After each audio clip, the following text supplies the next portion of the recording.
का हमारा लेक्चर है लॉर्ड मिंटो द्वितीय, जो 1905 से 1910 के बीच भारत के वायसराय रहे, और लॉर्ड हार्डिंग, जो 1910 से 1916 के बीच भारत के वायसराय रहे।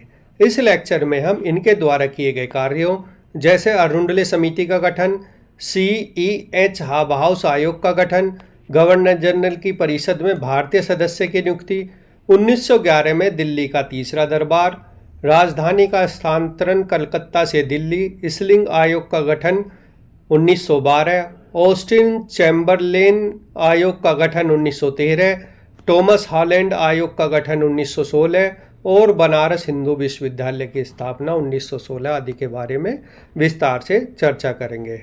सर्वप्रथम लॉर्ड मिंटो द्वारा किए गए कार्यों के बारे में चर्चा करेंगे। जिस समय लॉर्ड मिंटो भारत के वायसराय थे, उस समय राज्य सचिव थे जॉन मार्ले, शासक थे, ब्रिटेन के शासक थे एडवर्ड सप्तम, और एडवर्ड सप्तम 1901 में ब्रिटेन के राजा बने और ये 1910 तक राजा बने रहे। 1910 में इनकी मृत्यु हो गई थी और इनकी मृत्यु के बाद जॉर्ज पंचम ब्रिटेन के राजा बने। और उस समय प्रधानमंत्री थे सर हेनरी कैम्पबेल बैनरमैन।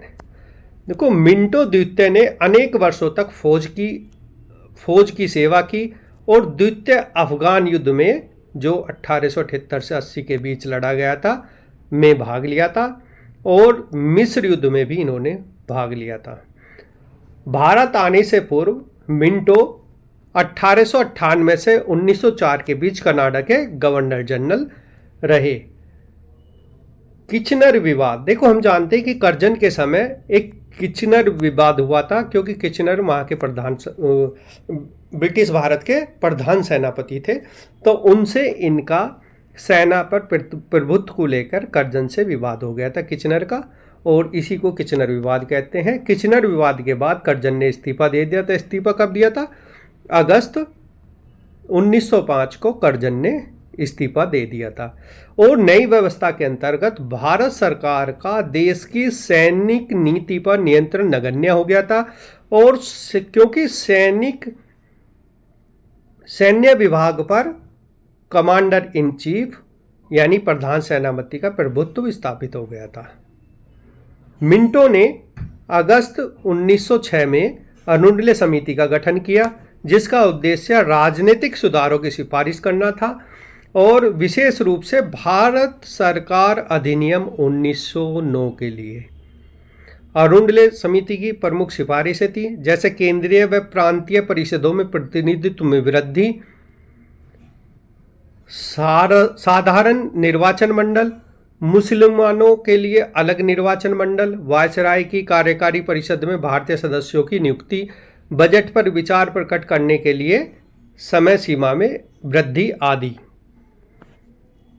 इसके पश्चात CEH हाउस आयोग का गठन भी मिंटो द्वारा किया गया था। विकेंद्रीकरण की नीति पर परामर्श देने के लिए दिसंबर 1907 को CEH हाउस की अध्यक्षता में एक शाही आयोग का गठन किया गया था, जिसके एक सदस्य RC दत्त थे। ये क्वेश्चन भी पूछा जाता है और पूर्व में पूछा गया भी है। इस आयोग ने स्थानीय स्वशासन के विस्तार एवं ग्राम पंचायतों की स्थापना पर बड़ा बल दिया। देखो, जो शुरुआत शासन के विकेंद्रीकरण की रिपन द्वारा शुरू की गई थी, उसे मिंटो ने आगे बढ़ाया। अरुंडले समिति की रिपोर्ट के आधार पर, देखो सबसे महत्वपूर्ण है ये कि अरुंडले समिति की रिपोर्ट के आधार पर 1909 में मार्ले मिंटो सुधार अधिनियम पारित किया गया, जिसके तहत मुसलमानों के लिए अलग निर्वाचन व्यवस्था की गई। देखो, अरुंडले समिति का गठन क्यों किया गया था, ये क्वेश्चन पूछा गया।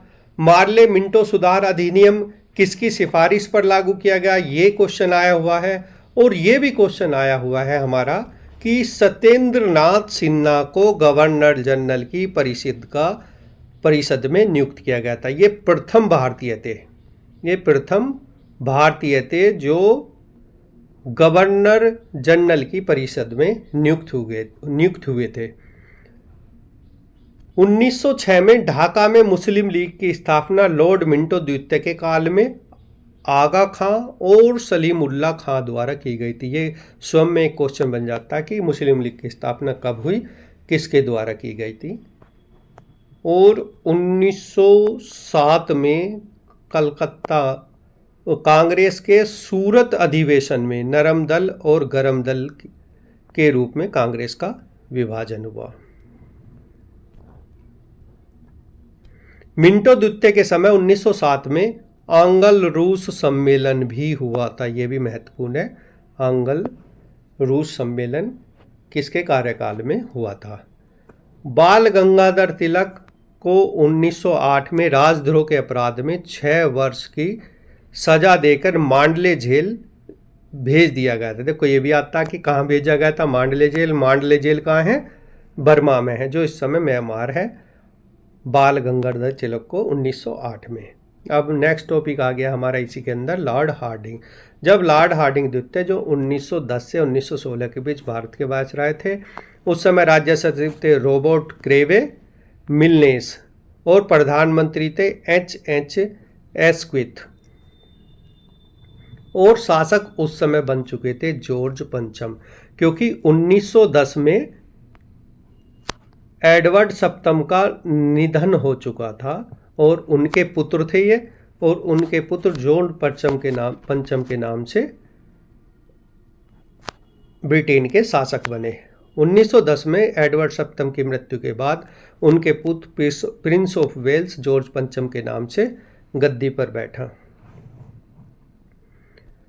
सम्राट जॉर्ज पंचम और उनकी पत्नी मैरी के भारत आगमन पर 12 दिसंबर 1911 को दिल्ली में एक दरबार का आयोजन किया गया था।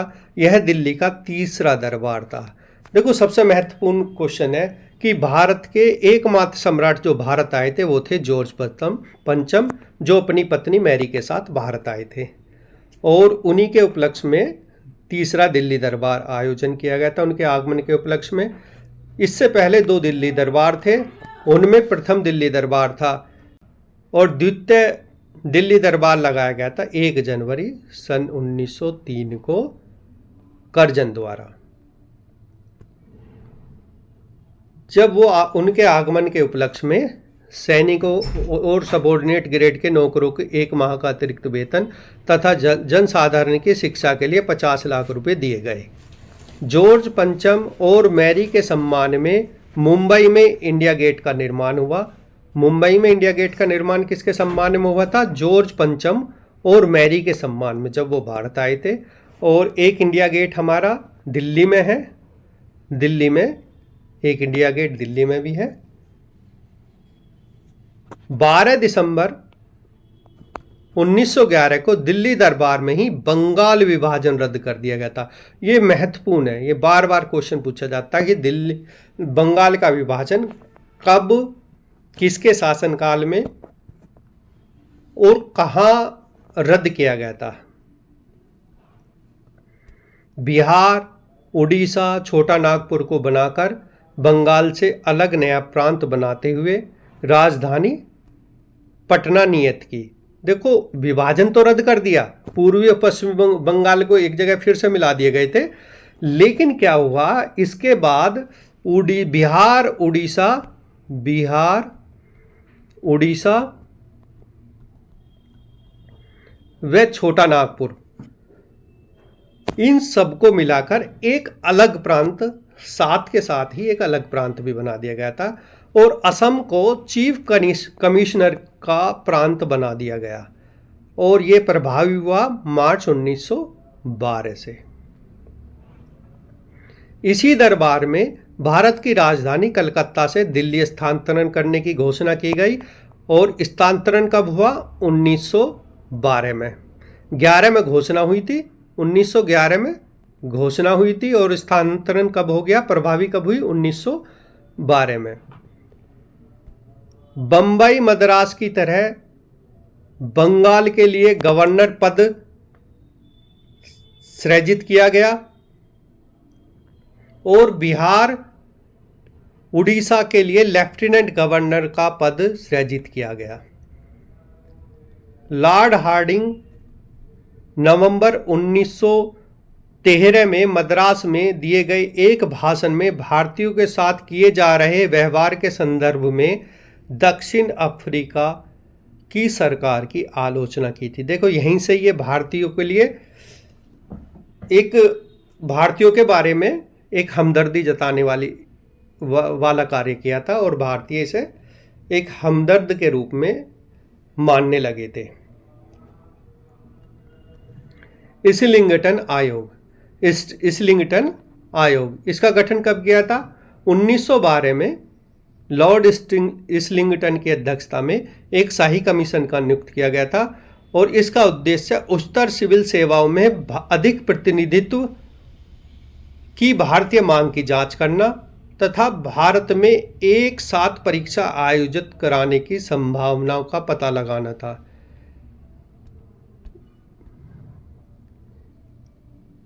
इसने प्रस्ताव दिया था कि सिविल सेवा में 25% उच्च पद भारतीयों द्वारा भरे जाने चाहिए। किस आयोग ने सिफारिश की थी? इस्लिंगटन आयोग ने। ऑस्टिन चैम्बरलेन आयोग, 1913 में ऑस्टिन चैम्बरलेन आयोग की अध्यक्षता में भारतीय वित्त एवं मुद्रा आयोग का गठन किया गया था, जिसने भारत सरकार की आर्थिक स्थिति के आधार को सुदृढ़ करने और सिक्कों को अच्छा प्रबंधन करने हेतु कुछ उपाय सुझाए। टॉमस हॉलैंड आयोग, 1916 में हॉलैंड की अध्यक्षता में भारतीय उद्योग धंधों की दशा सुधारने, भारतीय विज्ञान एवं उद्योग पर भारत की निर्भरता को कम करने हेतु उपाय सुझाने को कहा गया है। देखो सबसे महत्वपूर्ण है, 23 दिसंबर सन 1912 को लॉर्ड हार्डिंग पर दिल्ली में प्रवेश के समय बम फेंका गया। लॉर्ड हार्डिंग बम कांड को दिल्ली षड्यंत्र केस के नाम से भी जानते हैं और इस केस में 13 व्यक्तियों को अभियुक्त बनाया गया था, जिसमें बाल मुकुंद को फांसी दी गई थी। देखो ये महत्वपूर्ण क्वेश्चन और कई बार पूछा भी गया कि किस केस में बाल मुकुंद को फांसी दी गई या दिल्ली षड्यंत्र केस में किस व्यक्ति को फांसी दी गई थी। देखो 13 को अभियुक्त बनाया गया था और फांसी किसे दी गई थी? बाल मुकुंद को। वेरी इंपॉर्टेंट क्वेश्चन है। और पंडित मदन मोहन मालवीय और दरभंगा नरेश सर रामेश्वर सिंह ने 1916 में काशी में बनारस हिंदू विश्वविद्यालय की स्थापना की। और देखो सबसे महत्वपूर्ण यह है कि हार्डिंग ने फरवरी 1916 को अपने हाथों से इस विश्वविद्यालय की नींव रखी थी। ये इंपॉर्टेंट क्वेश्चन है कि किस वायसराय ने बनारस हिंदू विश्वविद्यालय की स्थापना के समय उसकी नींव रखी। भारत में सर्वप्रथम हवाई डाक सेवा का आरंभ इलाहाबाद से नैनी 1911 में शुरू हुआ और इसी वर्ष कारखाना अधिनियम 1911 के द्वारा पुरुष कार्यावधि 12 घंटे निश्चित की गई। और 1915 में गांधी जी का दक्षिण अफ्रीका से आगमन हुआ भारत और 1915 में दो महान राष्ट्रवादी नेताएं गोपाल कृष्ण गोखले और फिरोज शाह मेहता का निधन हो गया। तो ये था हमारा आज का लेक्चर। आशा करता हूँ ये लेक्चर आपको पसंद आया होगा। हमारा अगला लेक्चर बंगाल विभाजन पर होगा। अगला लेक्चर प्राप्त करने के लिए हमारे चैनल को सब्सक्राइब करें और बेल आइकॉन को दबाएं ताकि आपको सबसे पहले लेक्चर की नोटिफिकेशन प्राप्त हो सके। धन्यवाद।